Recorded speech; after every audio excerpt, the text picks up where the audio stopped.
Good evening, everybody. Oh, we lost AJ there for a second. Let me bring her back in. Thank you for joining us on the Political Deep Dive. I am Dave Valente, joined as always by Dan the Man Fishman. What is up, Liberty lovers, political deep dive lovers? That's right. Like cheese pizza.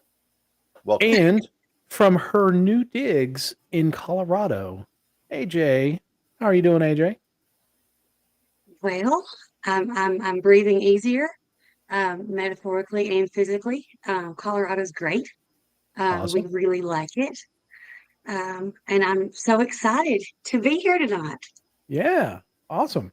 And joining us tonight from the U.S. Pirate Party, fresh off of his re-election as captain of the U.S. Pirate Party, Drew Bingaman. How you doing, Drew? I'm doing pretty awesome. Yeah, we got some good stuff happening with the Pirates. This year. So you do.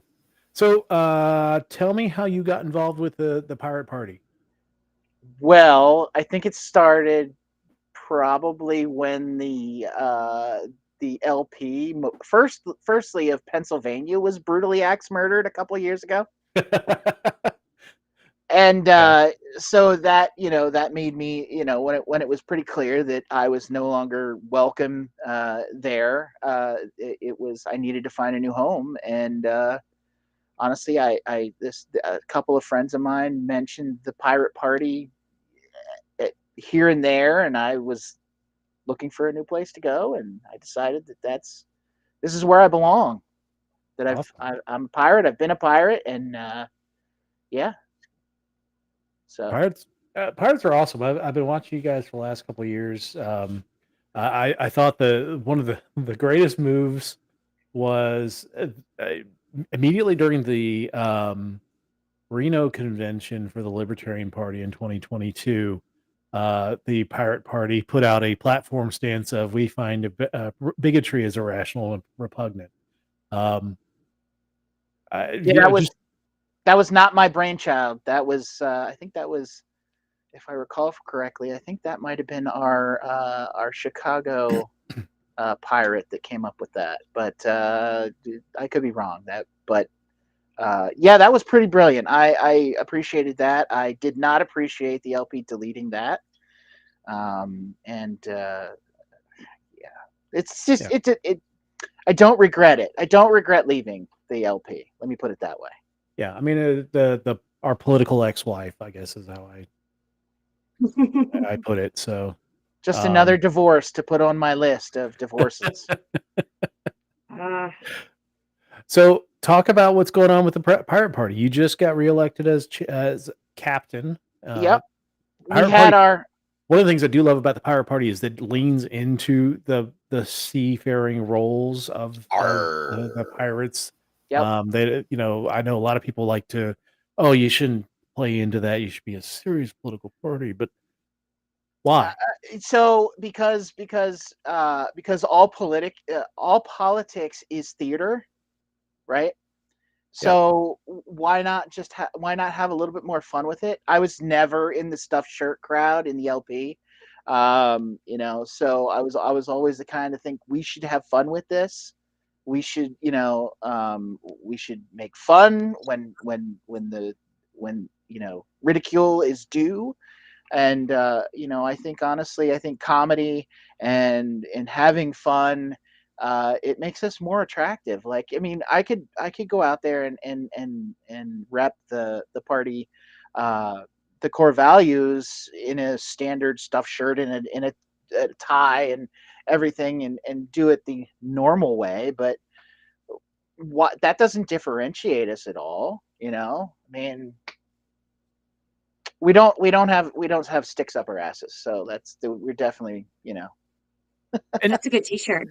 Well, the other thing about it though is that if people have a little conversation about why it is the pirate party, the way pirate ships used to operate, and the things that they're taking from that, it really is a great societal meshing of everybody, right? Mhm. Everybody was in it together on a pirate ship. Yep. And that conversation is one that I really think fires the imagination. It's one of the things that I love about the pirate party, because people think they know stuff about pirates. Really, they don't. No. About how the pirate ship used to work and stuff like that. Now, obviously, you can carry things a little too far, but it's a great place to start a conversation. And that's what politics should be. People starting conversations. Yeah, so we embrace both classic pirates of the sea and modern pirates of the internet. So we combine both of those things together, take kind of the best parts of all of that and kind of put it together. And then we have fun with our names, like I'm captain, we have vice captain, sometimes we call them XO. We have a quartermaster who is our treasurer. We have a scribe who is our secretary, and things. So we definitely lean into it. That's awesome. And really, when you think about it, when you look at American politics and really worldwide politics right now, what is serious about American politics? What is serious about worldwide politics? The quote unquote stuffed shirt crowd sure been giving us joke candidates for decades, and but the joke is on us. That's the problem. Mhm. We have not had really good candidates. And the whole lesser of two evils crap and all that. But it's nice to see people advocating for things that help people, that are more focused on people rather than the few connected. So, Yeah, talk about individuals over institutions. That's that's that's right. that's really the core. That's one of the core one of our core values. Um, and I don't know that I could put it more succinctly. We are for people, not not the mega corporations, not we're pro labor. We're we're pro. We're, oh, sorry, my cat is doing silly things. um, but I mean, it is. It's really all about helping people, finding things, finding policies that actually help people, not just say they're going to help people. Um, that's. I Well, mean, you mentioned internet piracy, and Pirate Party was born out of people don't know, the Pirate Bay, mhm. the internet website that really was kind of for us old heads on the internet, a place where you get pretty much anything that you wanted. I mean, it was not like, it wasn't quite Anything digital. anything digital. It wasn't like the It wasn't Silk Ross Road. Ulbricht and Right, exactly. The Silk Road and stuff, but it was anything that was digital, you could get And access I would to it. tell people that it still is to some extent. Yeah, The spirit lives on. The Pirate Bay itself, there are a mirror lot of sites efforts all and a over the lot of place. powerful people trying to shut it down. Yeah. But there are still servers that are up. There are places to go. The other day I wanted to get the entire Battlestar Galactica, so I did. Nice. Thank you, Internet. Yeah. So his name was Rick Falving. Is that his? Yeah, I'm not sure exactly how he You're talking pronounced about it. Swarmwise? Yeah, Well, I Swarmwise. mean, yeah, he also founded the Pirate Party in Sweden. Mm-hmm. Um, but yeah, the Swarmwise, the things that he's come up with, very revolutionary ideas when it comes to politics and how to Well, run a and party. let's talk about the success, right? The Pirate Party in Sweden went from 0 to 2 members elected to the European Parliament in 2 years. Okay, Yeah. Swarmwise works as a way to engage people, and anybody, whoever you are, should read the Swarmwise manifesto. It's out there. It's easy to find. It's free, Yep. and it really is a good way to get people motivated if your cause is just. Hmm. Yeah, and it's I mean the basics of it is you're essentially crowdsourcing a political party. That's, in a nutshell, that's more or less what it is. So, and how to take care of that as a leader, how to manage that. And yeah, so the Swarmwise stuff is really good. Talking about piracy, I think a lot of us, we think there is a massive need for copyright reform. And if you've been paying attention at all in the last couple of months, especially, I think it hits home a lot more than it had in the last couple of years with, the big studios taking stuff offline that now Yeah. you can't get anywhere. There's nowhere you can't, there was never a physical release. Now it's not streaming. So you can't even sign up for a month of Netflix to watch whatever. Because it's off, or Paramount Plus has done the same thing. Disney's done it. Max has done it hugely with a bunch of stuff for tax break reasons. Not even anything that makes any sense other than Well, it's keep the especially crazy taxes. because Max/HBO bought a lot of stuff that wasn't theirs originally and then took it away from everybody. Mm-hmm. Like, there used to be these great Comedy Central clips that were out there, and Max has taken them all away. There's I mean, this is a good example of like the crazy shit. No Anthony Bourdain's No Reservations, which is this wonderful show. Now HBO knows it. Or HBO owns it rather. And there's this great clip of when he goes to Austin and eats, inarguably the best barbecue in the world at Franklin's Barbecue. I say that just to crank people up, but it is the best barbecue in the world. That used to be this great public clip that people shared around, stuff like that. It's in the public domain for 10 years, and then HBO turns it off. It's just insane. Yep, and the Yeah. same thing's been happening in the video game industry too. Video games getting taken offline. So your digital licenses that you've had, your Steam or Epic Games licenses or whatever, as soon as they're offline, they turn the servers off. It's gone. It doesn't work. It doesn't work anymore. And there's been very little movement, even from even when there's a backlash on that stuff, to give another option for people to play the games that they've owned. And we've kind of come up with a little bit of a catchphrase, which is, if purchasing isn't ownership, then piracy isn't theft. If I purchase a Makes license, sense. if I purchase a perpetual license for a digital thing, and that can be revoked at any time by the licensee or by the owner, I can, why am I paying you? Yeah, I'll go into that a little bit. So I've been an anti-IP guy for a long time, and way back in the day, digital piracy was never theft. If I steal something from you, you don't have it anymore. Mm-hmm. That's not what happens in quote unquote digital piracy, in file sharing. Mm-hmm. You can argue that it's a copyright violation or other things, but 100% it is not theft. And so people need to get that part of it understood. The other thing about it is that if there is a question about how people can watch, consume media, clearly I can go to a baseball game and write about what happened there, right? Even though the Major League Baseball will tell you something, I can take pictures from my seat and use them. That is fair use. Now, there is talk that they want to take that away, but the question becomes, did my rights to relate what happened changed because technology got better? And I very much respect copyright in terms of the right of an artist.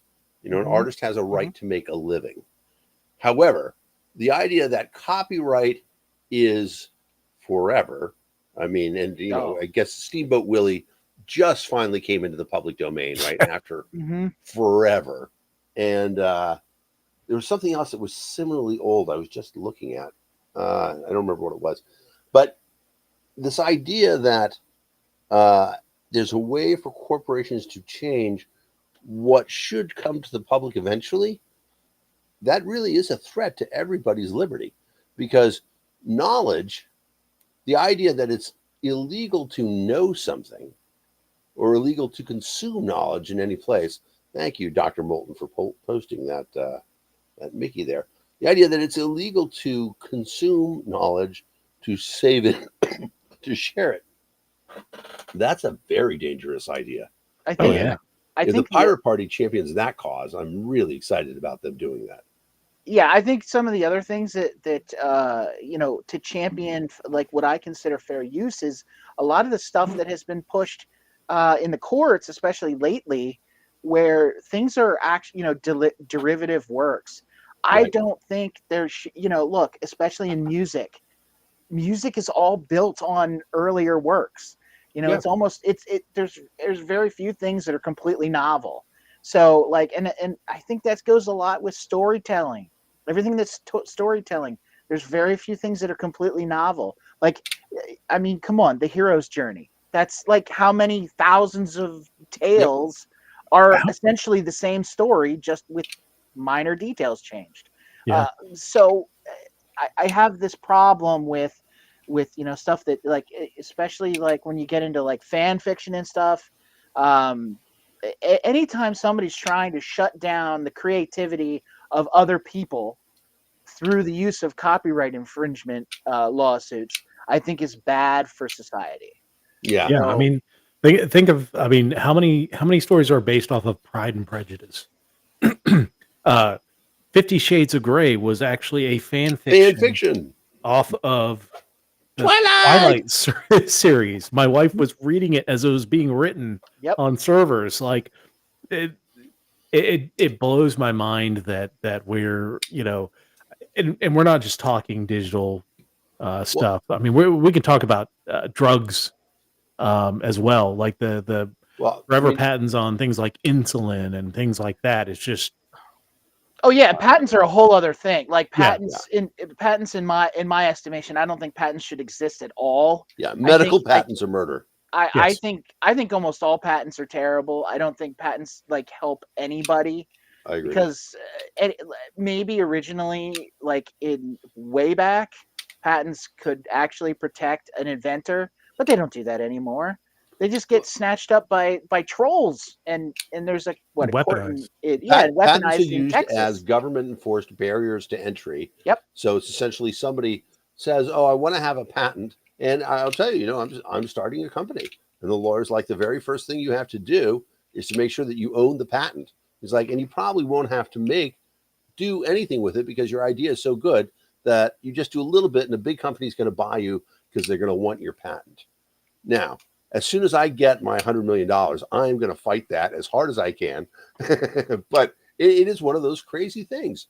Yeah. And it really does come down to this basic idea. Can I observe the universe and then try to emulate it? Because that's really what we're talking about. Now, I do think, and I think most people would talk about it and say, it is not okay for me to say that I wrote Blackbird. Paul McCartney wrote Blackbird. It's a beautiful song. Paul's really old. I say Blackbird because it's supposed to come out of copyright next year. In that situation, what should happen? Paul's still alive. I don't think that there's any issue with another artist re-recording it anymore. Nobody should be able to perform it and say, I am Paul McCartney and I wrote Blackbird, unless they're actually Paul McCartney. Yeah. But that's about as far as I'm willing to go with copyright. Other than that, it's been the 50 years and we should be good to go. I think 50 years is even way too much, honestly. For basic copyright, I think it should be a whole lot shorter. I don't disagree. I mean, there is the side that, you know, that we want to appreciate artists and inventors and people that are innovators, but at the same time, the system has become so full of garbage that that patents are nothing but patent trolls anymore. Yeah. And you know, even like what was the I think that might be, I'm not sure who that is. That might be Ben that said that a lot of engineers have to sign away when they sign on with a company that if they get any patents, they're owned by the company. Yeah. I mean, and this goes back to being pro labor. You know, as far as I'm concerned, if even though I hate patents, if you personally invent something, you should be the one that holds the patent. Can I talk about my patent? Yeah, sure. So people can look it up. I am listed as the inventor on the patent for syncing contacts and calendar events between your mobile device and the internet. I did actually invent that. I worked for Palm. We did it before anybody else. That patent is bullshit. It's such bullshit. And I say that as being listed as the inventor because the idea is so obvious, right? As soon as you have a mobile phone, who doesn't start thinking, well, it'd be really nice if I could keep some phone numbers on it and then I could keep them in sync with the internet. Mm-hmm. It's a crazy thing. Well, and so, go ahead. Just another reason why patents are so flawed, because so many are overly broad or simple or Yep. just basic ideas. To my company's credit at the time, I was working for a company called Palm. The old people remember Palm Pilot. Yeah, I remember those. And Palm came around to us, to the engineers, and they said, you know, we want to think of everything that we've done that's patentable, that's new. And a lot of us, you know, even then, this is 2000. A lot of us were very strongly anti-IP then. We started this group in Boston called Defective by Design, complaining about electronic equipment that was designed to break after 3 years or something like that. The original planned obsolescence. Exactly right. And so we said to Palm, we're like, we'll give you these ideas, but we don't want to see people shut out. We want these to be defensive patents only. Whether they honored our request or they just went out of business, which is also what happened, Palm never did try to shut that down. And actually, the way I found out that we got that patent was 10 years after the patent was filed. A friend of mine said, hey, Dan, I saw your patent was finally cleared. I'm like, what are you talking about? The patent had been fought for 10 years. Microsoft, Facebook, Apple had all fought against that patent being granted. Wow. Finally, in 2010, it was granted, and then Palm immediately did not renew it so that it went into the public domain. But it was funny because at Palm, we got sued. Palm had this method of handwriting that I remember that. I will say that we invented called graffiti. So you could write on your Palm Pilot in a certain style of writing. See, I see the old school geeks nodding along there. And Xerox sued us for that because they're like, no, we invented the first handwriting recognition algorithm on a digital screen. And we actually had to go to court. We had to stop. It was a shorthand, though. It wasn't handwriting. Exactly. And so what made the difference was that our system had, you wrote letters on the left and you wrote numbers on the right. And the judge said, well, so Xerox, your system was all in one space. They've got two different spaces, not a patent violation. Go Palm. So that was awesome. And then we all went out of business. But the fundamental point in line is that good people have to get patents to defend themselves against patent trolls who might say, oh, I invented this thing after you invented it, and now you can't use it anymore. As opposed to the bad people who are going out there and making patents like the college football playoff system, right? Somebody got a patent on that so that nobody else could try to do it. Which, of course, I mean, in the end, the patent was no, but it's so stupid. The patent system is dumb. So I'm very excited for the Pirate Party and the fact that they keep talking about this, because a lot of people don't talk about it. A lot of people don't recognize the issue. Yep. my thing, we're about to have the presidential candidate on, right? Is this something that we're going to be talking about on the presidential campaign? Ours? Yes. Oh, well, I mean, we can talk about that. Absolutely. He's not going to be with us tonight, but Oh, Vermin's not on tonight. no, Oh, okay. he's elsewhere, I guess. He's Gotcha. elsewhere engaged tonight. But yeah, we I, endorsed Vermin Supreme, and we are actively working together to promote each other. So, yeah, yeah. that's good. Full disclosure, Vermin is a former neighbor of mine. We live next door to each other in Massachusetts, and Oh, I'll tell my one small little Vermin story. So we're at the 2016 Libertarian Convention, and I'm not planning on being there in any formal capacity or anything, but I end up at some of the parties. I'm at one party and Vermin's there. Vermin passes me a joint, and I'm like, I don't smoke a lot, but I'll take a little hit for Vermin's joint. When at a political convention. Yeah, exactly. Exactly. 2 hours later, I'm sitting there at the same place where I was with a friend who's like, "Yeah, Dan, you were gone." So we just hung out here for 2 hours. I'm like, "All right, I support Vermin Supreme in anything that he wants to do." That's right. Vermin. Yeah, I love Vermin. Actually, I met Vermin at the first time in 2016 at that convention too. So, Me too.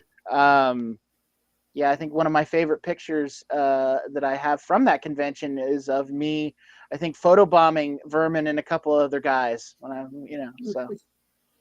Yeah, I met him at the convention. I got my picture with him. It was like the highlight of the convention for me. I mean, I loved going to the convention, but seeing Vermin Supreme there, I was like, oh my god, the star power of Vermin really shines. And he's just as nice as can be. Because yeah, you go to a I got convention, to step you're away for kind of just 1 sec, guys. I'll be back. all right, sure. But you step away, you go into a convention as a celebrity, people just swarm you, and he was kind enough to just sit there and talk to people and take pictures and all that good stuff. And he wasn't even really running for anything at that point. He was just He was coming just to check there. us out. Yeah. Mm-hmm. That was the year that I was there for John McAfee. So Yeah. that was kind of, I kind of was going down the same it was going down the same rabbit hole as far as being on the tech side of things, and Yeah. looking for somebody that's from that side of things to really promote those things within the Libertarian Party at the time. And yeah, I mean I went down for John, and I met him down there, and that was an amazing experience too. That His party. party was Party. wild. Oh His my party god. was wild. And then of course I met Dr. Feldman when he revived me because I had a little too much to drink at the debate. I That was I remember that. I mean, like he had bad just drinking dropped game. that entire rap at the end of it. I'm the libertarian, and he just like as soon as people are just erupting and he just takes off.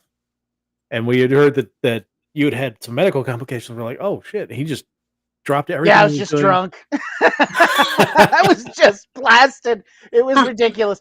It's convention, so Yeah, don't play stupid drinking games during a presidential debate oh because you'll lose. You'll yeah, lose. And I did, and I felt like hell the next morning, but it was mine was the all next part of the night. fun. I drank like a full bottle of Evan Williams, I think. Ooh. Yeah, it was ew. not a good morning. Yeah, it was definitely not a good morning. Yeah. I got And then heartburn on your behalf. yeah, Yeah, just at the yeah, mention. that was not the whole convention up until that point was great. I mean, met Draco Malfoy and like just a bunch of different people. It was so weird. And then like the John McAfee party was absolutely insane because there were, I mean, people on stilts. There was Mm-hmm. French fry guy. There was Jesus was there. I mean, it was just So that's not the most wild party. It was. It was one of those parties that it almost seemed like it was out of a sci-fi movie. It was Yeah, just one of those, like, it was like, wow, these parties parties like this really exist. This is awesome. I know. And I went in there and I was completely sober at that point and walked around and I walked out of there. I was like, I feel drunk. It was a pretty surreal place. It was a pretty surreal place. And I think that was like in the room right next to where the debate was, or like 2 doors Yes. over or something like Yeah, that. it was the next ballroom over. So I think I stumbled out of the McAfee party into a seat at the back of the room for the presidential debate. And then that's when a guy that I didn't know and I still don't remember his name sat down next to me, and then he pulled out a big old handle of something in a plastic bottle. I think it was whiskey. And then we played a dumb drinking game. And it basically turned into every time Gary Johnson opened his mouth, we drank. Nice. Yeah. And so by the end of it, I was gone. I was done. Yeah. But so let's talk about Vermin's candidacy. How did that come about? How did I know some of the people that work on that worked or work I do are too. working. I see one in here. Yeah, Desiree I think is in here. Des. Yeah, Des is in here.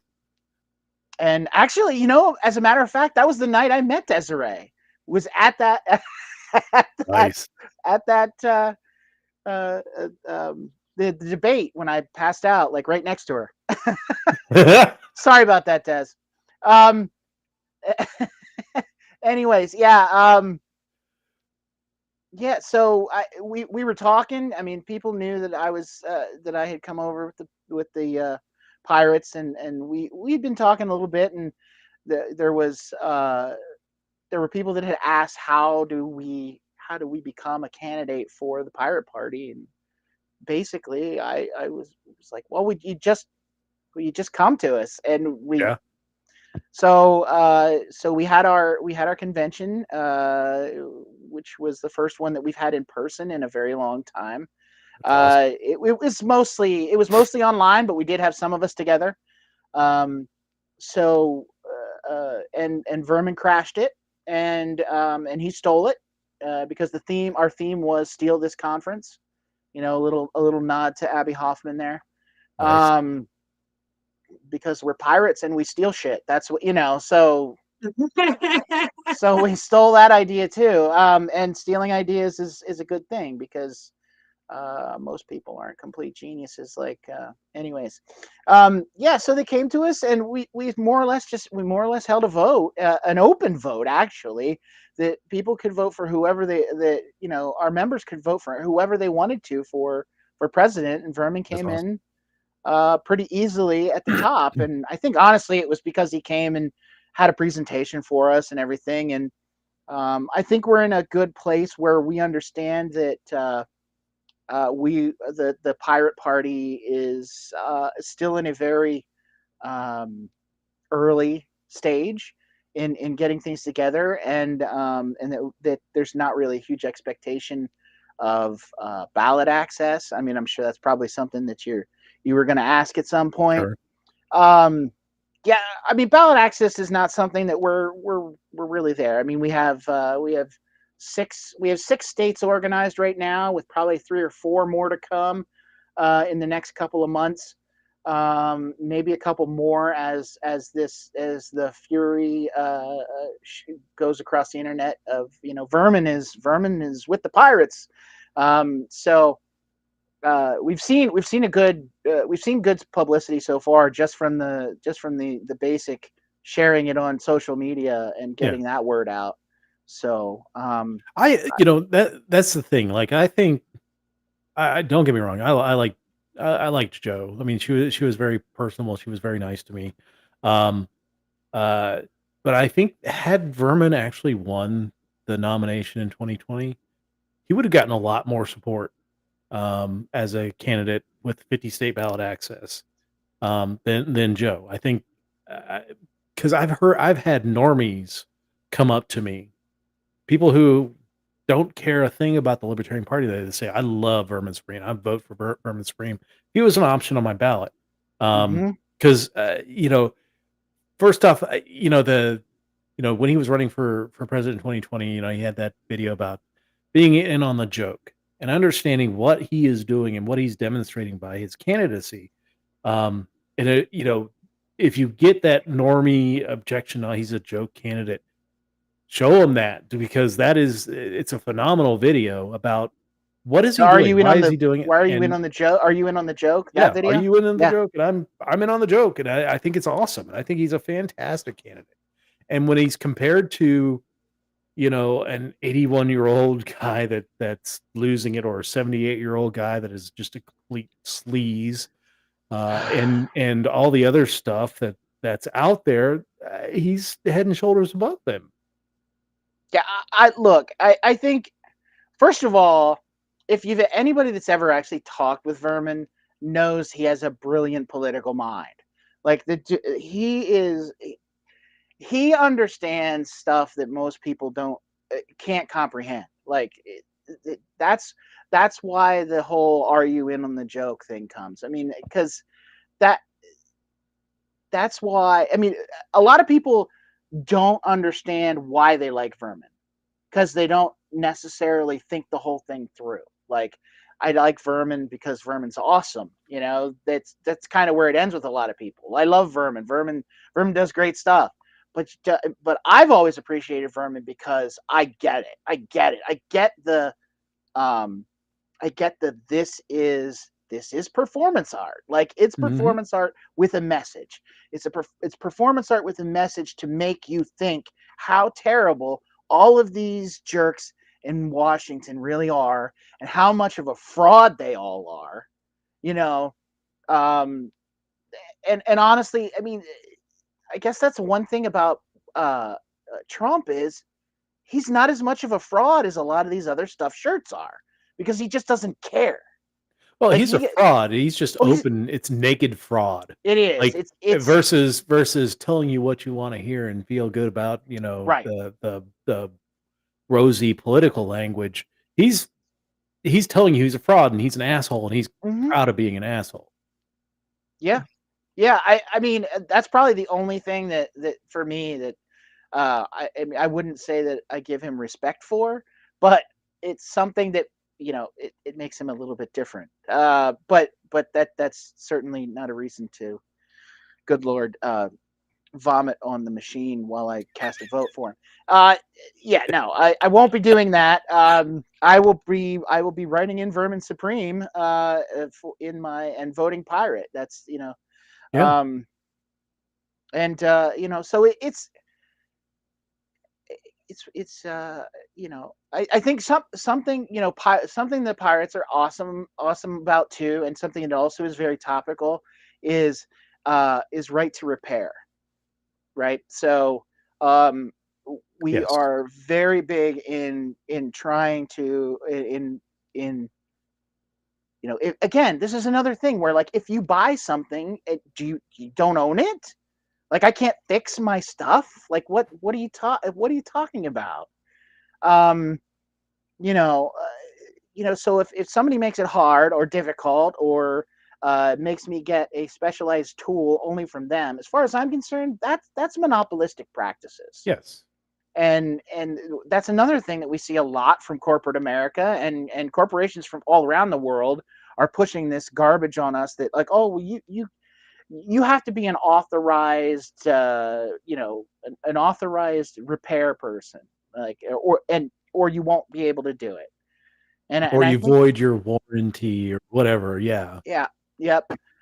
Some of them, the one wheel, the little electric one wheel skateboard. I mean, if you've seen Yeah. those, they have a deal where, like, if you disconnect the battery, like, it can brick the whole thing. Like, and Sounds like that's a their, Tesla. yeah. Well, yeah. I mean, the Teslas are not great either for right to repair. Yeah. There's guys out there that have been fighting all of that for quite some time. And yeah, it's not. It is. It's ridiculous. These things that we're asking for, or that we want reforms for, are not even things that should even be I mean, I don't feel like they should even be questioned. Like that this is naturally, yes. If I buy a copy of a record, I can play it. Like you can't Yeah. decide that you're gonna pull the license from me. And the same thing And goes with especially because that license generally doesn't go to the artist. no. It goes to Mm. the Court. company that stole the license from Yep. the artist. Mm-hmm. Yeah. Yeah, I mean that's the thing. With all this the copyright is full of exploitation. That's the thing. Copyright is very rarely actually helping especially new artists. Most of the new artists are the ones that get screwed. You know, if you're an established artist, you can you know, like an author who, you know, like a Stephen King or oh my god, Game of Thrones. George R.R. Martin. George R. R. Martin. Yeah, he can. You know, those guys. Once you're established, you can get your contracts that don't necessarily screw you. But until that point, I mean, look at all of Motown. Mm-hmm. Like Motown is probably the most egregious example of, you know, these people were exploited, gave away all of their copyright and everything, and you know have to. I mean, they can't even record, you know, go out on tour as the original artist because that's owned by Motown, owned by the corporation. So they can send out a whole different lineup of artists as you know, the Four Tops or whatever. Legally say that they're the Four Tops, even though none of them are the original Four Tops. Mm-hmm. You know, well, it's so perverse. I mean, you talk about it. What if, you know, it actually was a band of 4 people and they were tops? I mean, I'm not to talk about anything No kink particular, shaming. but exactly right. No kink shaming, but I think that would be a completely legitimate name for a band. Sure. It is the one nice thing that I thought might be coming with self-publishing and YouTube and all these things is that people would have an ability to get out there and make their stuff. And to some extent, that is happening. Okay. You can find artists who release their own material. I'm willing to bet that 3 of us are fans of Jonathan Colton. You know, Jonathan Colton released his music and said, pay me whatever you think it's worth. Because he was lucky that he came from a position of having been a software engineer, that he had enough money that he didn't have to depend on his music to pay his bills. Sure. Well, so that actually reminds me that a lot of us that go back a ways, you know, pre-internet days, was shareware. Exactly. Right? That was you were supposed to copy it and share it with people. Like that was the idea. Like so yeah, so getting into more of a modern thought process of, you know, well, everything's piracy. If you copy it, it's piracy. Well, that's ridiculous. You know, and like you said earlier, if I make a copy of something, I'm not taking it away from you. You still have it. Exactly. And honestly, and in my estimation, I don't think there's anything wrong with making yourself a personal copy of whatever. Where I think we get into the moral gray area is if you're like, you know, if you're actually selling bootlegs, like, you know, now not necessarily if like, you know, people that sell bootlegs of like Fish concerts and stuff, that they actually set up the recorders and everything. Oh yeah. That to me is like, well, you went to the trouble of recording this. I don't care if you sell it, but you know, taking a commercially recorded a commercial recording and then selling copies of it, or a commercial DVD or Blu-ray, and making and duplicating it for profit. Yeah, I don't think that's cool. But at the same time, I don't think you should be, you know, I don't think you should be paying thousands upon thousands of dollars to Disney just because you made a copy of a DVD. Yeah. Right. I agree. Yeah. I mean, the idea of fair use has to be protected, and it needs to be expanded. I mean, like massively. Oh yeah, right, like because we've shared something on this show before. Like it was like a Grammys or Emmys or something like that, and within probably an hour, I'm getting a DCMA takedown notice because we dared share like it was like 30 seconds of a Mhm. clip, and they lost their minds. Like, Yeah, Dave and I reenacted Chris Rock getting slapped by Will Smith, and they said it was too close to. That's actually hilarious because during our live stream of our conference, when we were showing the Vermin video, Yeah. we actually got a Wow, copyright that's strike hilarious. on that, and it doesn't matter to us because we don't have it monetized. So yeah, It's yeah, insane. that's so I crazy. mean, yeah, we were showing with permission, the Vermin, and it might have been because of some of the background music. I don't know.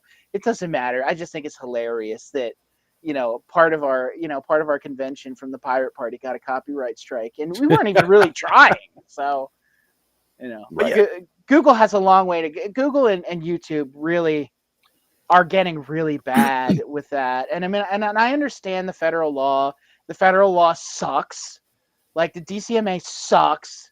Yeah. It's bad. It's terrible. It needs to be torn down. But yeah, I mean, I get it, but I think a lot of times it's overly sensitive. Oh yeah. Well, I've noticed something like I'll be doom scrolling on like TikTok, and we can get into TikTok in a minute, but um, you know, you can hear these like they'll play actually full movie clips on TikTok, and what they do, because DCMA is looking for certain audio patterns to Mhm. match up, they're playing this certain piece of music that I think just masks it enough and covers it up enough that um it prevents the DCMA violations. It used to be that they would take it and they'd speed it up a little bit, so it didn't hear the same audio patterns, and they weren't able to identify it. Then they were able to kind of make the software recognize even sped up. So then they start doing these, this one piece of music. You'll hear it like 30 times if you doom scroll on TikTok for a while because they're just using it to hide from DCMA, which It's Isn't is that the just age-old a battle. it's a Go ahead, Drew. ridiculous arms race. It's a ridiculous arms race, right? It's exactly what I was going to What say. a waste! What a waste of resources. Yes, Like absolutely. seriously. How much are we wasting on resources protecting patents, protecting copyrights, protecting like things that we could be improving? Like you're talking about the right to repair laws. I Mhm. mean, how many people invented things in their garages or repairing an item and finding a different way and a better way to do it, or creating something that actually makes that product better. And all it does is just get caught up in copyright now, and patent violations and these patent trolls and all this stuff, and it's so frustrating to see how much productivity How we much of a lose just quagmire it is. just to protect some corporation from losing a few ducats they don't even care about. Or Right. that they never would have got in the first place. Sure. Right. And the interesting thing about the right to repair law is there is an interesting question there in terms of what do we think? If I wanted to make a car and make it so that I was, and encrypt everything in it, I ought to be able to do that part of it. That shouldn't stop you from being able to reverse engineer it, do whatever you want to. And who would want to friggin' buy a car from me if I was the only person who could work on it? That would be a tremendous liability. Yeah. But the problem is that, this is my favorite Adam Smith quote: two men of the same trade seldom meet, but the conversation ends in a conspiracy against the public. Right to repair is a problem because all the car manufacturers are in this sort of lockstep thing where they're conspiring against each other because the government protects other people from getting in and trying to compete with them. Well, it's not But just cars. it's not just cars. Well, I was No. going to say, friend of the show, Thomas Queter, is in the process with the Mobility Independence Foundation using open source technology and interchangeable parts to revolutionize the electronic wheelchair. And there's a word that he uses that's better than wheelchair, but I can't remember what it is right now. But it's interesting to see. I think it's like mobility platform or something like that. So yeah, exactly. Yeah. But it's interesting to see some of the people who want to get involved in that. So Formula E, which is, a division of Formula One, they're like, man, we know batteries, we know electric engines, we can probably contribute a lot of stuff to what you're doing. And then he says, oh, we're going to open source all the stuff that we do. They're like, oh, which is crazy because their technology is going to be obsolete in 3 years anyway, right? Yeah. Where batteries and stuff like that are going. They're missing. Well, they're not going to miss it. I'm convinced that Tom and the executive director there, Jay Lyons, are going to be able to convince these guys that they should do the right thing, because it's amazingly good publicity for them to say, look, we're doing this sport made for billionaires, but we're giving back of our technology to the people who can really use it. Yeah, But, I mean, it would make a tremendous ad. Right, exactly. The thing is, open source, that idea that what's going to be happening with, maker labs, the ability to create your own vehicles, stuff like that, that can come in our lifetimes if we can get the intellectual property owners out of the way, get them to end the system that is illegally enriching them. Yeah, it's mostly the big guys. It's mostly the big guys. Yeah. And like, so the other thing, one of the other places that I've seen right to repair, very egregious right to repair thing is in farm tractors. Yeah, John Deere has John Deere has this software that you can't, So they try shenanigans with their end user license agreements. And Agriculture on the whole has just a variety of issues when you talk about like Monsanto seeds. Oh my God! Yeah. I mean, good God, that is such an abuse. Yeah, I don't think you should be able to patent a living thing, or get copyright on a living thing, or or force people to patents. That stuff is ridiculous. Yeah. Yeah, and then the one other thing, yeah, exactly. I agree with the USB. Gene patenting is so stupid. There's I completely forgot what I was going to say now. It'll come to me. There's so many stupid examples of people trying to claim something that is intellectual property, and it's crazy. Oh, I mean, we're streaming on several of them that use this form of abuse to we tweak just a little bit of thing, now it's our property that we're going to be able to hold on for ever, and if another social media company uses a little tweak of this thing, then we'll be able to sue them into oblivion. How many times have Meta and Twitter gotten into some kind of battle? Of course, now they're both ganging up on TikTok, trying to get them out of the market. That's ridiculous. I mean, the whole banning of TikTok. I mean, where are we living, for crying out loud? Like, is this really the United States of America? Like, well, the banning of TikTok. Like, how is that even? How did that even come across the mouths of the fascists that are in the freaking Congress? Like, well, and Gen Z made them look stupid. Yeah, I mean that was TikTok and made them look stupid. Yeah, Gen Z is using it to get their message across from the away from traditional media sources. The first time that I heard of TikTok, that I really heard of the influence of TikTok, was 2020, June of 2020, when during the pandemic, Trump decides to hold a rally in Tulsa, Oklahoma, that is on the same day as the Tulsa race, the 100th anniversary of the Tulsa race. Oh God, I forgot about that. And people on TikTok said, "Here's the website. Go get all the tickets." And the event was so sparsely attended because all the tickets have been taken up by all these TikTokers who wanted to deny President Trump the glory of having this massive celebration. Of course, it still didn't help. I mean, Herman Cain caught COVID at that event and died. So but that's where the Republicans came off of it. But Democrats also want to control it. And they're, every time you watch an ad here in the DC metro area, if you watch any of the news organizations, you're getting you're seeing lobbying commercials for Meta and these other organizations. They're begging for regulations because they know they're going to be in the room to write those regulations to be able to keep those other companies out of the marketplace. And TikTok, because they're a Chinese-owned company, honestly, I don't care if the Chinese have my data. Like, what are they going to do with it? Everybody has my data. I know. Like that's Zuckerberg has thing. my data. I trust him far less than. I don't. Yeah, I don't trust Elon. I don't trust Zuckerberg. I mean, these people are all. Yeah, especially Clarence Thomas. I don't know. He must have been. Somebody dropped him on his head, and he's not right. He's just not right. Yeah. But yeah. So yeah, everybody's there.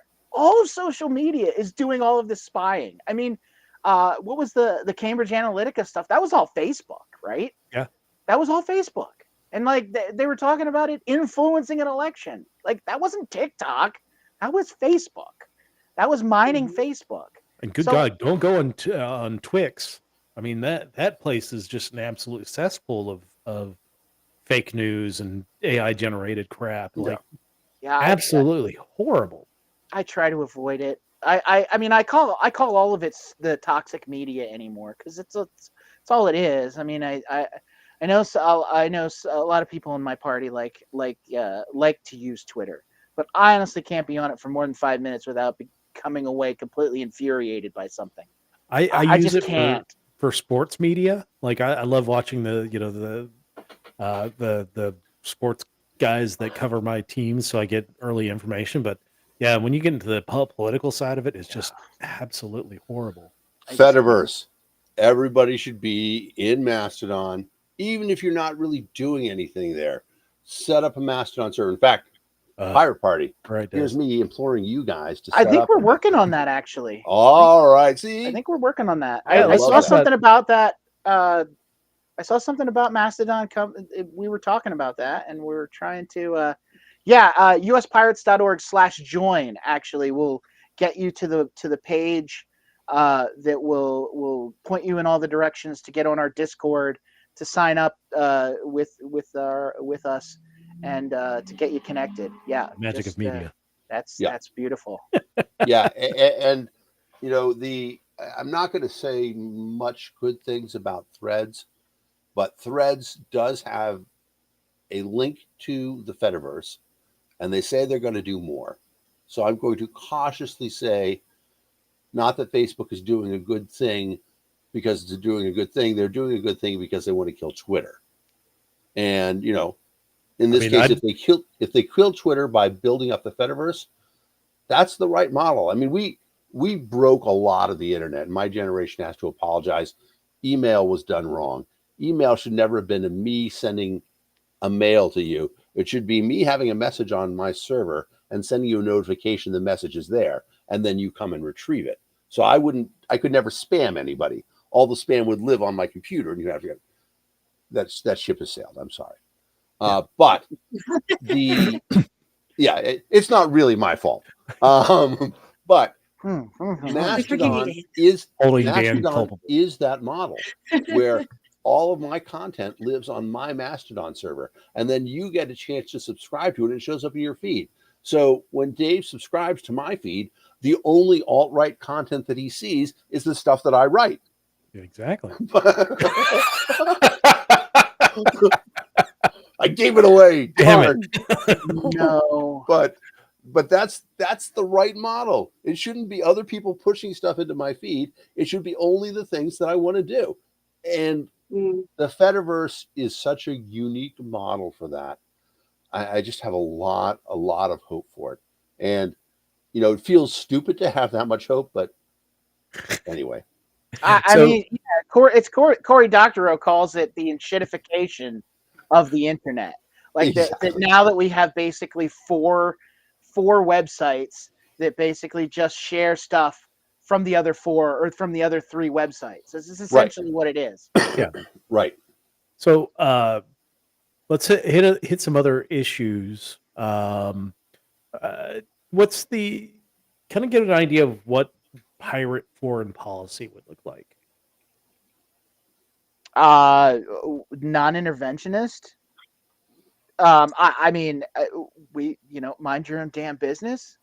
Like, yeah, I mean, I think there's a possibility that, I mean, I don't know the scenarios necessarily if I were the president of the country and running things, but yeah, it would be. Oh, hey, look at that, my light went off.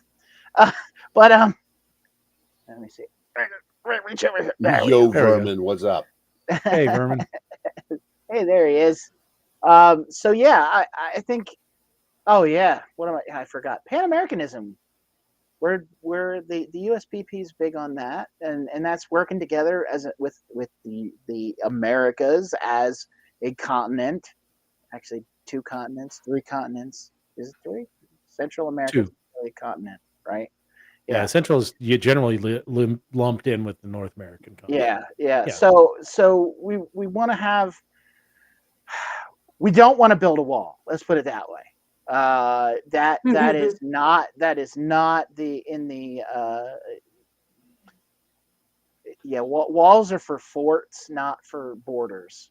So, One of the fascinating things about this, and I love the idea of Pan Americanism. I've never heard people talk it before, but it should be apparent to most people that so the two largest trading countries in the world are the United States and Canada, which is insane because I mean Canada is 84 people and 3 polar bears. So how can they have A trade couple like hockey that? teams. Yeah, exactly. And hockey teams. We could have trade like that with Mexico. We just have to be a better partner with Mexico. We have to get over, I'm going to call it out, some latent racism in the United States that believes that Mexico is not supposed to be an equal partner with us. Get over that. Say we want Mexico to be an equal partner with us because a rising tide lifts all boats. If we can empower Mexico to achieve its potential, Mexico is a land with, tremendous resources, Yeah. tremendous history, traditions of scholarship through the Aztecs and the Mayans. We talked about the fact I'm a calendaring guy, and so obviously the Mayans are really important to me. But Mexico could be such a wonderful partner for us if we would be willing to be a good partner with them, a good and equal partner with them. But that's not what we're doing. I would love to see some idea that we could create. And I'm not interested in the UNERO or the Unified North America or anything like that. I don't want to be in a country with Canada. I don't want to be in a country with Mexico. Frankly, I don't want to be in a country with Alabama. But yeah, that's a good point. But the union, the idea that we would work together, that's an amazing idea for foreign policy because that's it. Sarah, you've got it exactly right. There's a lot of bias against Mexico. And absolutely, it's definitely based on racism and skin color. And let's get past it because Mexico grew up in Texas. And here's the dumb thing about all of this is that that they're focusing on the border, like this one land border that is massive that you're never going to be able to put a wall all the way across. And by the time you get completed the wall, you're going to have to start working on the first sections that you started putting up. But if you start working with the other countries and increasing trade and increasing life, the quality of life in those other countries, you're not going to have the level of immigration coming up because their countries are so destitute right now, and that is the choice to make a several 1,000-mile journey, whether it's all the way through Mexico or all the way through Central America and Mexico. Yeah. Borders are 100% social constructs. Yes. But the other thing about it is that you have all these Americans saying, oh, we're afraid of socialism. We oppose socialism. Border control is among the most socialistic things that you can do. Socialism only means one thing. It doesn't mean a social safety net. Okay. There are places that are socialist countries that have social safety nets. Socialism has nothing to do with that because there are also capitalist countries that have social safety nets. Sweden. Socialism means the government, aka the people, controlling the means of production. When the government directly interferes in the labor market by not allowing me to hire the people that I want to work for me, to assist me anywhere else, that is socialism. Okay, that is the government interfering in the labor market, the government controlling the means of production. If you think about it, when Trump says America first, America first, he is talking about interfering in the labor market to protect American workers. And although lots of us, I mean, Well, I would say most of to us protect American protect, workers. exactly, right? They took our Yeah. jobs to quote unquote protect American workers. But the iteration of that, where it is the government that does that interference and protecting it, that's socialism, flat and simple. And so people who want to say, "Oh, I support border control," and look, let's assume that we can have a very simplified border control. People come across, we might inspect them to see if they are actively bleeding, some medical examination, or if they're They're wanted by carrying Interpol. guns. Exactly. This Yeah. I've been Go saying ahead. for years. The problem with immigration and illegal immigration, it's the same reason why people pirate stuff, right? Exactly. It's the same 100%. reason, because it's easier and you get better results for the most part by going the illegal route. Because it's the bar is so high, it's so hard to come here, it's so expensive to come here the Yep. right way, that if that we need the equivalent of Spotify for immigration. Right.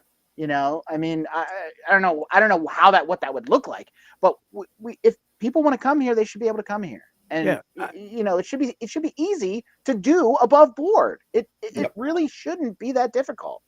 Yep. Yeah, I mean that was one of the big frustrations I've had with libertarians over the last few years is the idea that you can't call yourself a libertarian and say I don't believe in your right to self-determination and your freedom of movement. Like that, those are two just bedrock principles, and the our political ex-wife has completely there are large numbers of the political ex-wife that completely gave up the ghost on that one. So And it is, the problem with it is that it's fear based.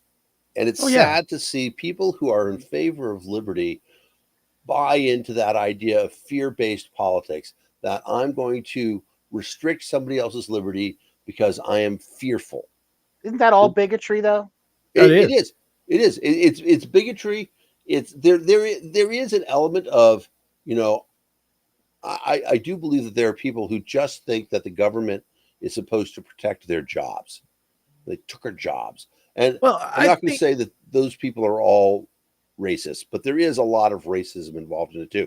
You never hear anybody complaining about, for example, where I right. lived until I moved to DC in Boston, there is a huge amount of illegal Irish and Russian workers, and nobody complains about it at all. In fact, if you want to staff up for the summer, that's what you do, is you look for Irish and Russians who are coming in and want a job for 3 months, who are Yeah. absolutely willing to work under the table and don't need $15 an hour and all this other stuff. But that's where we get into exploitation now, right? Where the illegal immigrants come here, and Yeah. yes, while they may be doing better than they would be at home, they're still being exploited, because we have, if it was all above board, they'd be getting a minimum wage, or they'd have their regular labor rights. Well, so that's an interesting question. Does the Pirate Party support a minimum wage? I don't know that we've actually nailed that down. I know that the Pennsylvania Pirate Party supports a universal basic income. Well, so UBI is different than minimum wage. Right. No, I understand that. Yeah. I just don't know that we've actually hashed that out. I definitely am in the interesting- Rothbard camp of get rid of all the social services and provide a UBI. UBI, yeah. I think that's the right way to go. I think because that takes away all the nanny and daddy tendencies of traditional welfare, Yeah. and it just makes it fair, and everybody gets it. And then so I the criticism I hear about that though is they say, well, then lazy people won't want to work. Well, people don't Yeah. want to work now. Exactly. Why do you want people that don't want to work working in your business? Right. Like, those are the worst employees. The people Yeah. that don't want to be there are the worst employees. Well, So- and the flip side of that is that, there's this idea that people are opposed to the social welfare system. And they say, I don't want anybody to think they have a right to food or a right to health care, or anything like that. And the way I was talking about on the campaign trail, they said, you know what? I don't think anybody has a right to health care because health care is provided by a healthcare provider. And you never have a right to somebody else's labor. However, I do believe that I have a duty to provide health care see, that's for just it. everybody It's in the my mutual system. aid side of things. Exactly. It's the mutual Exactly. aid side of things that we need to stop thinking so. And that was the one thing with the Libertarian Party that I always thought was irritating, was the individualists that don't give a damn about anybody else. Like, as long Right. as I'm good, I can do this for myself, and I don't need anybody else. Just leave me alone. And for the most part, I'm okay with that. But that's not good for a society at large. Well, I think We need to take care of blew each other. up. It blew up into this now where people are saying, I want the government to protect my rights, but I don't give a crap about anybody else's Mhm. rights. Like, it that's what it's morphed into within the Libertarian Party, is that, rights Right. for Americans, America first. The Right. Only the ones argument we like. that I made was we could phone bank on behalf of trans people against the bathroom bill in Tennessee. And I couldn't convince 20 libertarians that this was a good idea. And they're like, why should I? And I'm like, this is the government doing something against a group of people. I kind of thought that we were against what we that no do matter here. who the people were, you know? Yeah, it is a sad realization when, so you can butt your head up against some of the anarcho-capitalists, or a lot of the type of people that are the rugged individualist types, that don't want anything to be interfered with their stuff. But they will make sure that if you're on their private property, they can shoot you in the face just because they want to. That sort of thing is just. There needs to be, I think, to a certain extent, a political realization that as much as we can advance our ideas and understanding how we can work together, how we can be volunteers together, the world is always going to be filled with assholes. Yeah. And what do we want to do about that? Because we are the people who say, you know what? We're not going to use force to get rid of all the assholes either. Yeah. So there is, and then this is going to be the strangest thing that I have ever said on the show. And that's something, because I have laid down some crazy ass shit. But there is this model for how we can do this stuff. I'm looking to you, camera, on how we can do this stuff.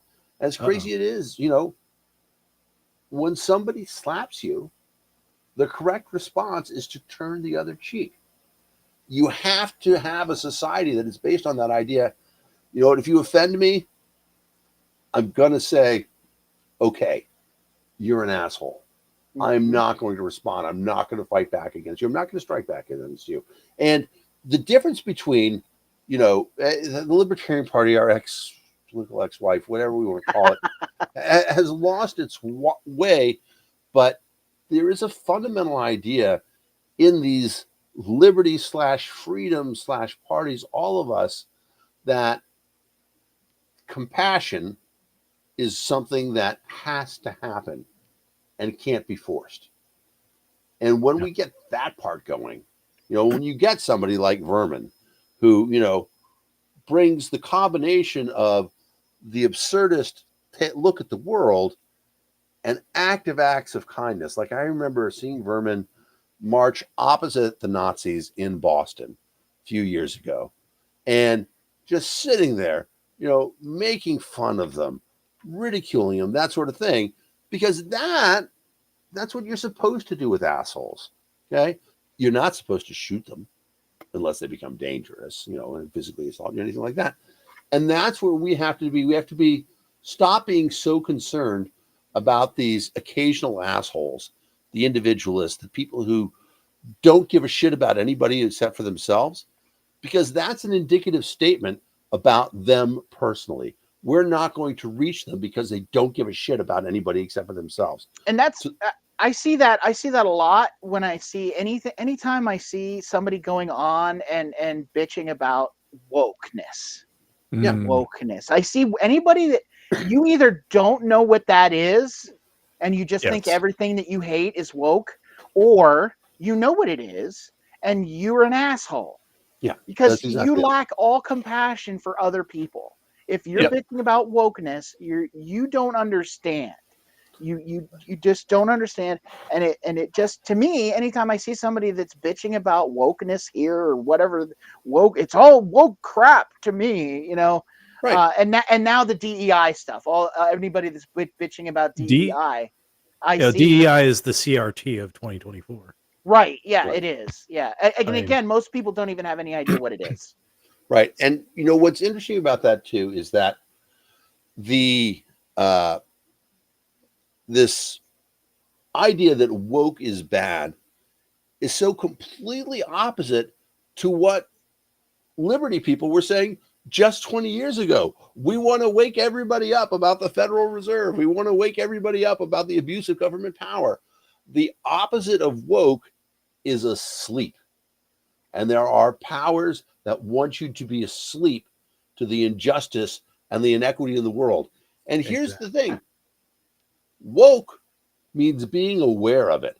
And the fact of the matter is that most liberty people are aware of the problems that are being discussed by woke. We might completely disagree with a green or a pirate or whoever on what the solution is, but being aware of the problem, being woke, who doesn't want to be woke? Who wants to be ignorant?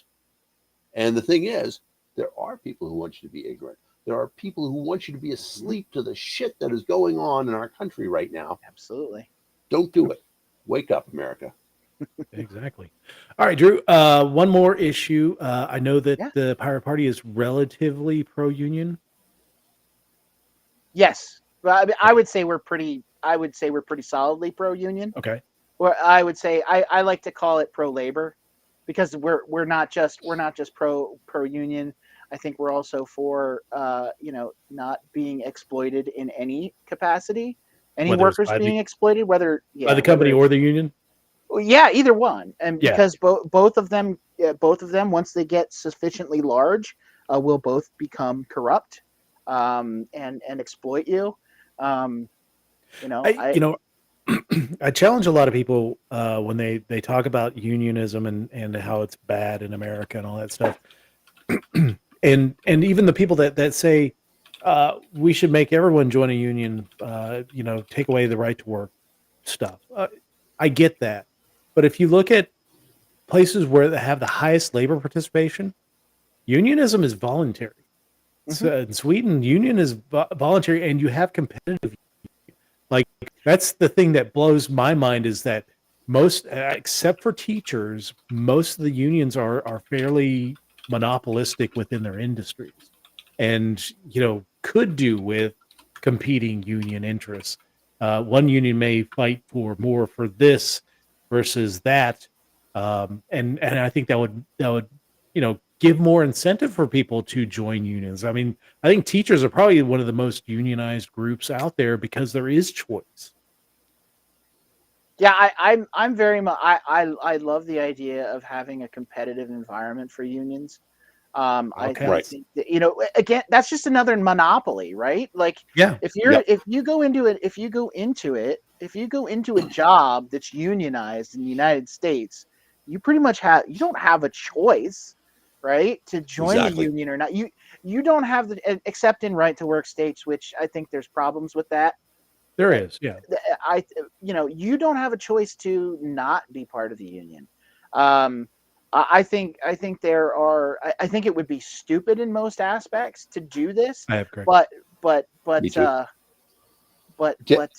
get to be able to just opt out and say, well, yeah, okay, well, I'm going to negotiate my own contract. Sure. I mean, That should be your right. I mean, like, that's the thing. To answer I to know- answer Craig's question, Dave, you have been in a union, right? Yes. I was also a member of the My International wife's Meat in a Cutters union now. Guild when I worked at the Stop and Shop Deli in Falmouth, Massachusetts. I had to pay $10 every 2 weeks as union dues. And when I complained to my boss about that, I'm like, this is a summer job. He's like, well, if you don't pay your union dues, you don't get your 15-minute break every 4 hours. And I'm like, well, I'm handling meat cutting tools. I think that's actually a regulation, not a. But yeah, I am a person who actually, I love the idea of unions. A union actually is a corporation that sells labor. And like any corporation, I support, or any business, I support people getting as much as they can for the products that they sell. The only thing that I think most of us would agree upon is you can't engage in anti-competitive practices. Yeah. You can't erect barriers to entry. And we all know that sometimes unions do that. I was on a film set for an independent film. The Teamsters came and roughed us up. They're like, no, you can't do that shit. You guys can't film here. You have to have hire Teamsters to do it. That sort of stuff, that's no good. or when you're trying to organize a meeting and you have to pay union labor to plug something into the wall. Well, I'll give you a great example of that. Just right now, right at the LNC convention, Yeah. because Oh they my had God.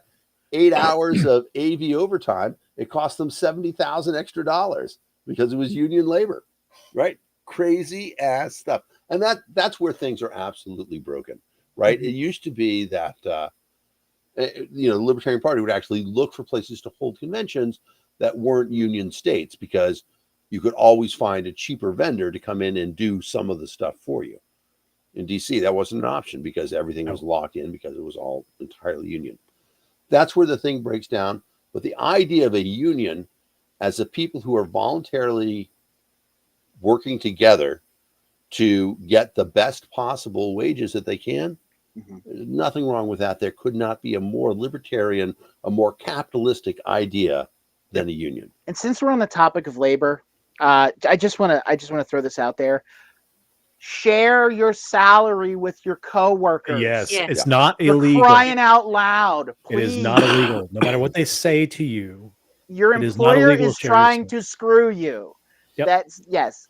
Always share your salaries. Always, Yep. don't hide that stuff. It's not good for any of the employees.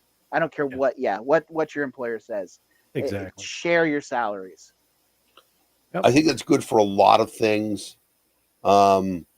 I will say that when I ran for Congress, my salary became public because that's required in a congressional race.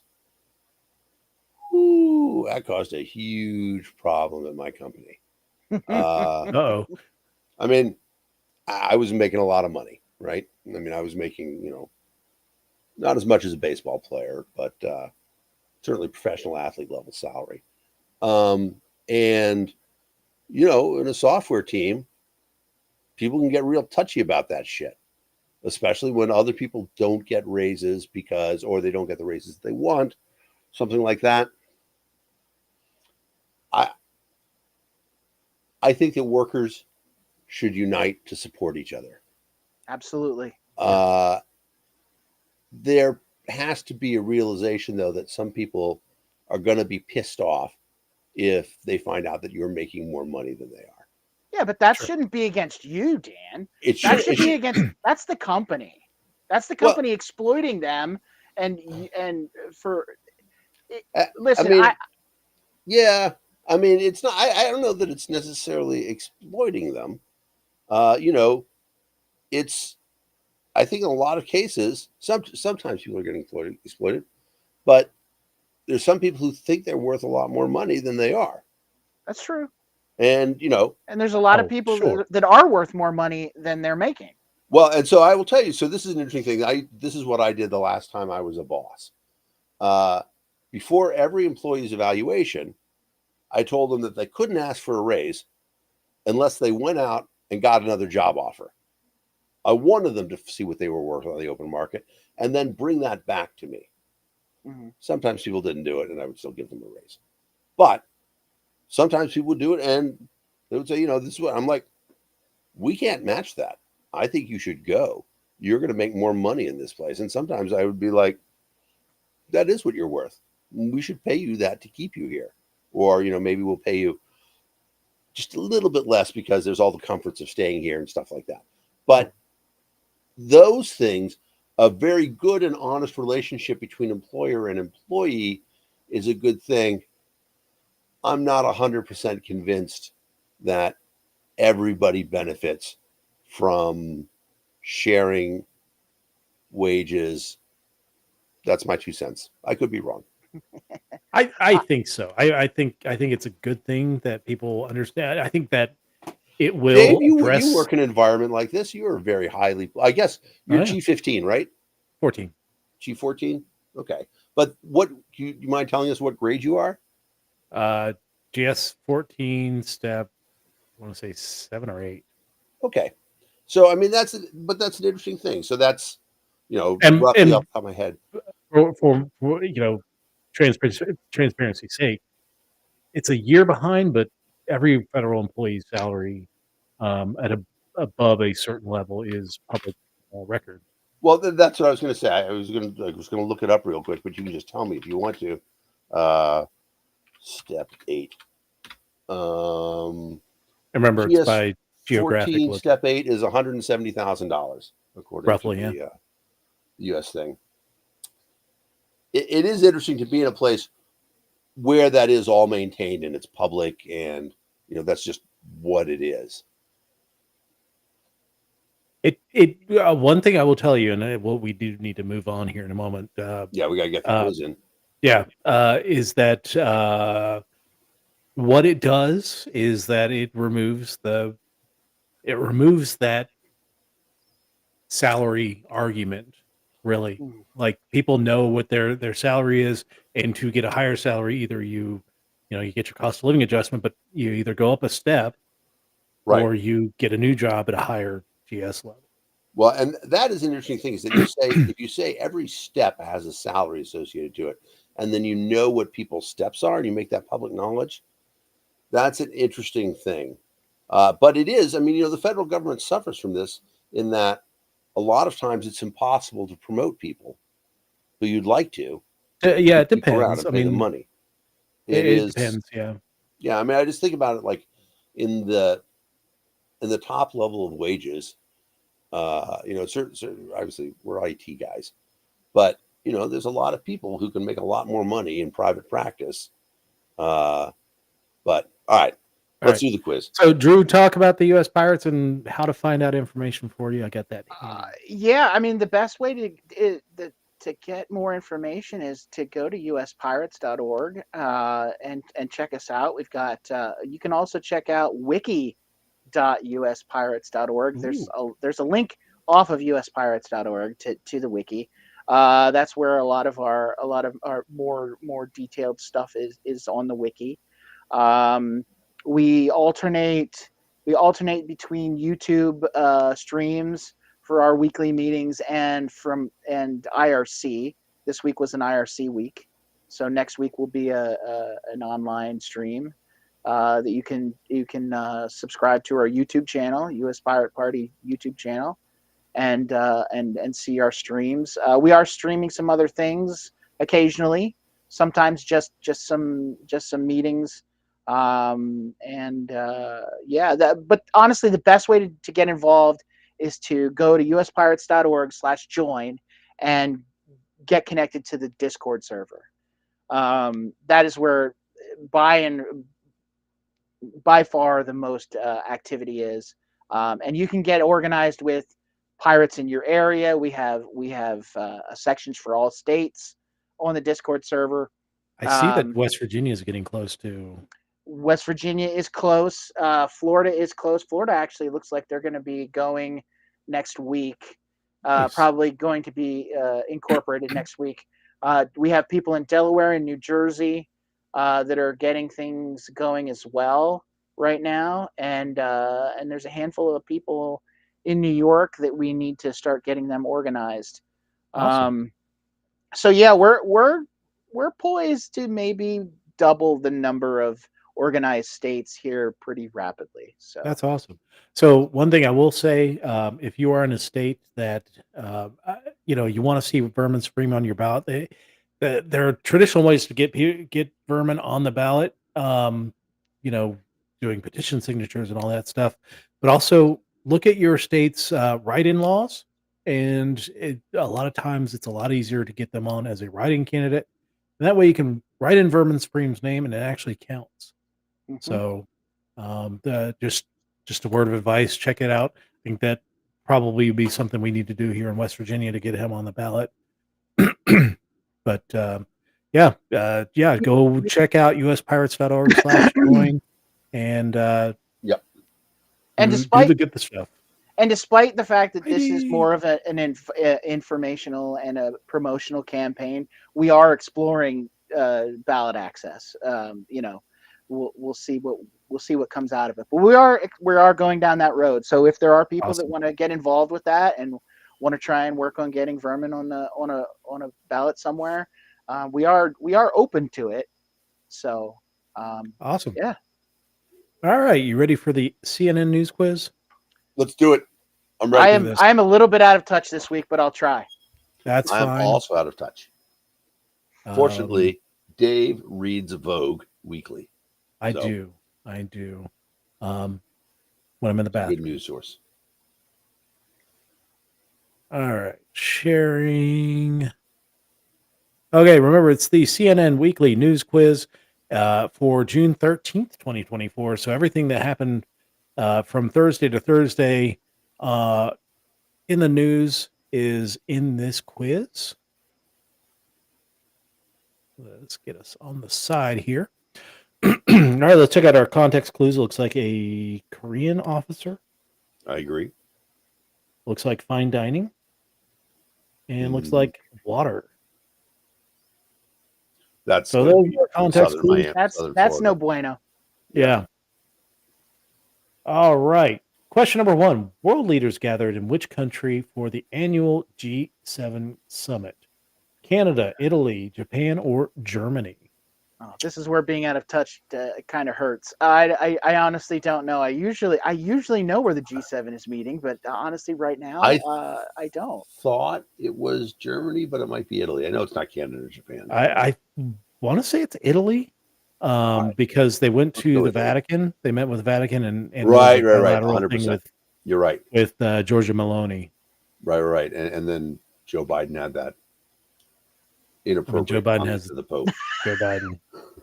Exactly. Yep.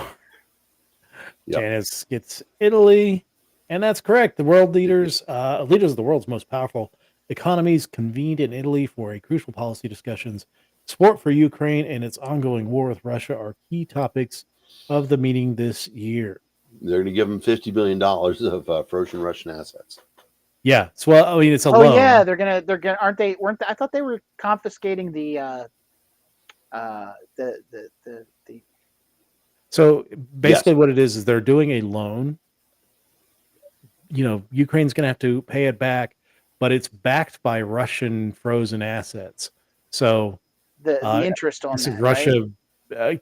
Came back and played nice and got out of sanctions, then those assets would be unfrozen. But I don't think that's going to happen either. So, all right. Question number 2. Which company unveiled new artificial intelligence upgrades for its products this week? Apple, Samsung, Microsoft, or Dell? I know it's Apple. Yeah, Apple did add some stuff, and Microsoft's has been terrible. But I think it is Apple, yeah. Yep. Apple introduced the suite of AI capabilities known as Apple Intelligence. The company also announced a partnership with OpenAI that will integrate ChatGPT in many Apple devices. I'm I've sure already you had saw ChatGPT on my device for a while, so Google had an enormous AI failure where somebody asked it how much glue you should have in pizza, and it said about a quarter cup. Yeah. a little Google's chewy. Google's is not right. So, Yeah. Don't ask Google how to commit suicide. It will be wrong. well, we're gonna get censored because we even said the word. Oh yeah, sorry. Well, That's all right. yeah, It's too late. my We're bad. good. That's okay. All right. Question number 3: which member of the Biden family was convicted on felony charges this week? I know James, this one. Jill, Naomi, or Hunter? It's I Hunter. mean, we don't have to wait on this. That one's no. That's Hunter. Yep. Hunter federal jury found Hunter Biden guilty Tuesday on all 3 federal gun charges he faced, concluding So that I'm he going to say violated this. laws. I'm going to say the same thing about this that I said about the New York conviction. It's the same crime essentially. This is a crime that most libertarians, and I'll use the small L word, don't think should be a crime. Yeah, I mean this one. I think it's a Fifth Amendment violation that you have to To disclose it. Yeah, disclose that. 100%. absolutely. And a Second Amendment as well. Yep. All right, question number 4: which state was hammered by heavy rain and life-threatening floods this week? California, Colorado, Florida, or Vermont? Florida. It was Florida. You know, Poor guys in Florida always get the worst weather. the things that I always think about is that how easy it is to make a pitch for a good idea and have people give you way too much money. And I've often thought, you know what you do? I'm going to make a pitch that says, I'm going to start collecting water from flood places and transporting it to drought places. We'll make millions. Yeah. So this question: when does Joe Biden get slapped down with federal felonies if he loses in 2024? I think that's coming pretty quickly. Let's talk a little bit though about the difference. So I said, okay, we compared Trump and Biden and said, we both think they're not necessarily criminals, or at least I think those. Well, I mean, I think Trump's a crimes. criminal, but Trump's probably a criminal. Yeah. Or for other things. Right. Yeah. These things are crimes that libertarians generally don't think really should be crimes. However, if you look at the way that they reacted to it, right, there's no comparison. Oh yeah, I mean, Biden essentially said, I think Biden did himself no pardon, really, no commutation. We accept the verdict, etc. He did himself solid by doing that. Exactly. I mean, he's not going to get the Trumpers to come around on him, but I think it helped with swing voters, exactly, independent, right, as opposed to Trump's completely different. Yeah. All right, question number 5: which airline has offered $10,000 in compensation to passengers injured by severe turbulence? British Airways, Spirit Airlines. Yeah, whatever. Can't be Spirit. Singapore Airlines. Spirit, if you experience turbulence, They're going to charge you $500 premium. Yeah, you get charged extra for that. Exactly. I don't know. This is no why idea. I'm not. I'm not a touch on this one. I'm thinking it's Singapore, but we'll wait for the audience on this one because I think it's Singapore. I think it's Singapore as well. Or British Air. It might have been British Airways because there was a pretty nasty turbulence episode where I think a person was killed. Oh wow! That's how bad it was, and they dropped I think 1,000 feet. Wow. In their flight. So I just want to point out to Dr. Moulton's thing. Dave Valente Airways. Yep. We love to fart and it shows. Dr. Moulton talking about a water pipeline. I do think something like that is coming at some point in time because water is going to be a scarce resource. However, I also think desalinization is really going to. We have to get desalinization on the. Fans of the show know that I was living on a boat in Barbados 4 weeks ago. We drank nothing but desalinated water, and it was perfectly awesome and tasty. And we generated all that we needed from solar power. Still had fish piss in it, though. It can be done. Janice says Singapore. Singapore. Let's All right, go. we're going Singapore. Sure. Correct. Singapore Airlines has offered $10,000 Yes. in compensation to passengers hurt last month during a flight that encountered severe turbulence. Other That's really passengers who bad. sustained more serious injuries offered $25,000. That's tough. That's probably just to avoid lawsuits. You know, Yeah, I'm sure you have to sign something to Yeah. get that money, but that being said, you have your seatbelt on all the time that you don't need to have it off when you're on an airplane. Don't be stupid, people. all right, question number 6. Which facilities in the U.S. have been targeted by hackers and cyber criminals in recent weeks? That looks like a Microsoft symbol back there. does. Hotels, hospitals, restaurants, or malls? There's not Not any gonna- malls left. That's exactly what I was going to say. Why would they target malls? There's no money there. No. Oh, come on. You know, the I mean, Spencer's is still... Hackers target all those things all the time. Like, Right. I mean, Yeah. anybody that's into IT knows that there's endless attacks on pretty much Mike- everything. My gut feeling is that the hospitals have been dealing with HIPAA for so long that this would be pretty late in the game for hackers to be targeting them. So I think it's probably restaurants. I mean, I'm just thinking about what is the order of progression. Well, don't hotels know. do have open Wi-Fi, Yeah. Oh, that's an interesting point too. so maybe that's. I don't know. I don't. Again, this is another one. I don't really know the answer. I don't either. Yeah, it really all is right. all the above. But Yeah, I think Dave, Yeah. you choose between hotels and restaurants. I'm going to go restaurants. I think that's a Okay. fertile ground. that's private equity, Dave. Private equity has been screwing restaurants lately. Well, Oh and my God, yes. but McDonald's and all those other places have huge Wi-Fi networks. So Hospitals. It was it is hospitals. hospitals. That's crazy. No, you're right. It was a Microsoft. It was a Microsoft banner there.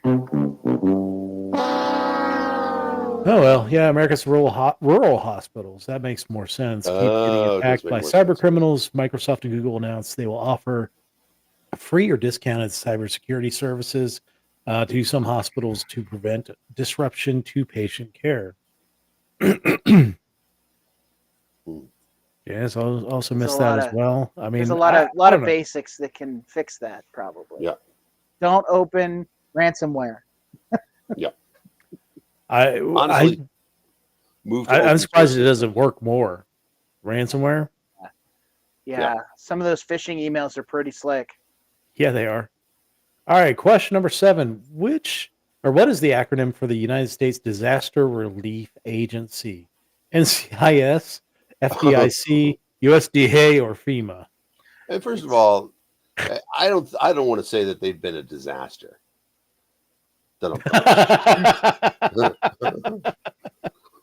But it's clearly FEMA. You're doing a hell of a job, Brownie. Question.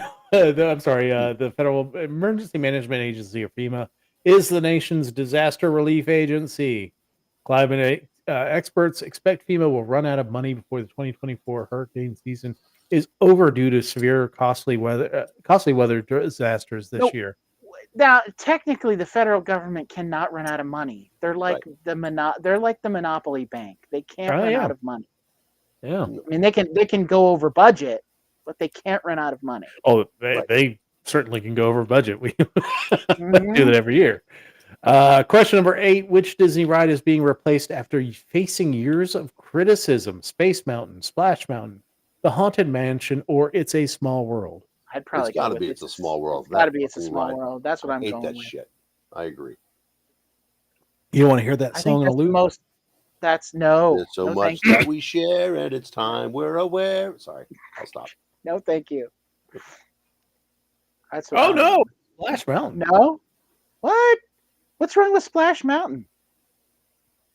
I haven't been to Disney World in forever, so. Yeah, so we've had 2 massive conventions in Orlando, and I spent like a week and a half in Orlando both times and never stepped foot in Disney.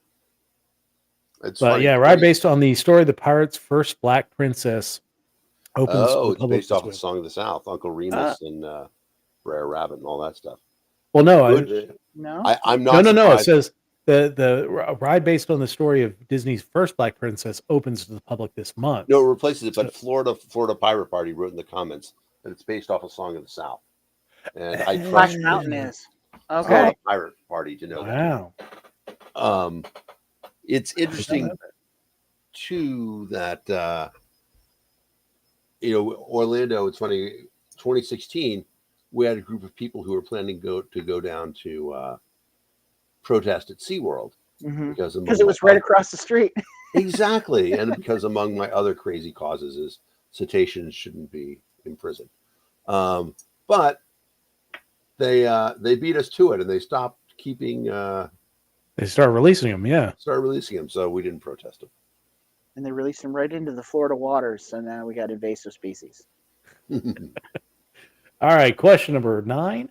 Which awards honor culinary achievement in the United States? The Booker Prize, the James Beard Awards, the Golden Raspberry Awards, or Fields Medal? Do you remember what the Fields Medal is for? We know that's not it. Yeah, I don't know what that one's for, but I know that the It answer. features in Good Will Hunting. James Skarsgård, yeah, Jake's got it, but James Skarsgård's James character. Beard Awards. That's awesome. Like that flavor saver in the food in my beard. That's Exactly. awesome. I agree. I like that. Yeah, Dr. Moulton's got it right. Fields Medal is for math. It's given out only once every 4 years. It is more distinguished than a Nobel Prize. All right, question number 10. K-pop star Jin, single name, Brazilian soccer star, was greeted by fanfare this week after he finished his mandatory army service in South Korea. Which boy band is he a member of? Oh, I'm done on this one. Wow, I don't know this. I mean, think BTS, the only one I know is it's BTS. got to be BTS. BTS right? is the only one that I know too, but I have no idea. Yeah, it's got to be BTS. All right, let's do BTS. Correct. Oh, Yay. good. Oldest member of the K-pop phenomena, BTS, was discharged from the Korean Army on a Wednesday after serving 18 months of mandatory duty. Which recently we've heard that the military plans to expand, or at least there's a Senate vote in a committee to expand selective service to women, which caused a lot of. I think it should just be consternation. abolished. I know, like instead of complaining that it's being expanded to women, why don't we just abolish it at this point? You know. Yeah.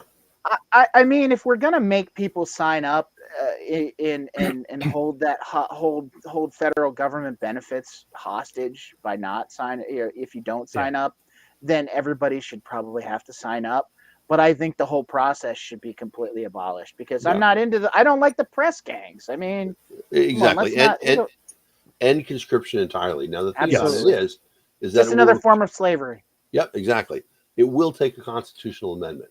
But I also think that the conscription is written into the Constitution. Yeah, I also think that that's a a great lot thing of the to try to unify us on. The complaints that I heard this week about, we can't have women join, being part of the. I think that it's just continuation of the infantilization of women that they can't possibly serve in war. Like, well, I mean, I don't want conscription by any stretch of the imagination, and I think that the selective service should be abolished. But why attack it just from the fact that we're going to add women to it? Yeah, no, it's completely stupid, and it's especially completely stupid because there are countries out there that do have women serve in their armed forces, and it's clear they can be very effective. More than that,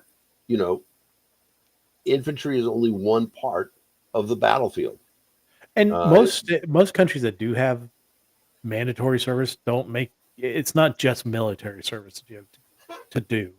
You do a variety of different. You can do like a FEMA type thing, or you can do other national service rather than just being war fighters. So, all right. Well, we got 8 out of 10. Yeah, I just think any kind of mandatory service period it's just not. I think that's just not cool. So no, it's not, and we are well past time where we need to stop doing this practice. It just the military has said time and again that they're much happier with an all volunteer force than Yeah. I think that's the than best way to tell those people that are sending young men and women to die that the people don't want to be involved if they can't yeah. get volunteers to fill out the ranks of the army. Yeah, and if they can't, then we can start sending congressmen. Now, I mean, I'd be all for seeing those kinds of death matches. hey, Mhm. seeing And Marjorie then Taylor pay-per-view. Greene coming Yeah. in, Oh my murdered a God. couple of Well, Iranians. I didn't mean, she just have a big fight with somebody in there they were oh, and I can't remember what her name is. I think she's a Houston area another congresswoman. congresswoman, right? They were like Yeah, they were and she called going her pretty like a hardcore at bad her. built, big Yeah. body bitch or something like Right. that. Like just Right. fucking roast. Holy shit! Yeah. Because Yes. Marjorie Taylor Greene made a comment about her fake eyelashes, and she Yeah. just nuked her. Like, Yeah, because she asked the chairperson if it would be okay if she called her a because the chairperson they were going back and forth, and then she's like, okay, well, I'll just weaponize this. And yeah, Yeah. It was awesome. it was awesome. yeah, that was But yeah. that was pretty awesome. All right. Well, Drew, thank you so much for joining us this week. I really appreciate agree. it. I love the Pirate Party. I love what you guys are doing and what you're building, and wish you nothing but success in going for it. Again, if you want to get information on the U.S. Pirate Party, head over to uspirates.org/join. They've got all the links to all the things, so you can join them on Twix or Facebook or Discord, all the good stuff. So. Discord's the big one. Get involved on the Discord. Get in on the intro thread. Introduce yourself. Tell us where you're from, and then we'll get you hooked up with pirates local to you.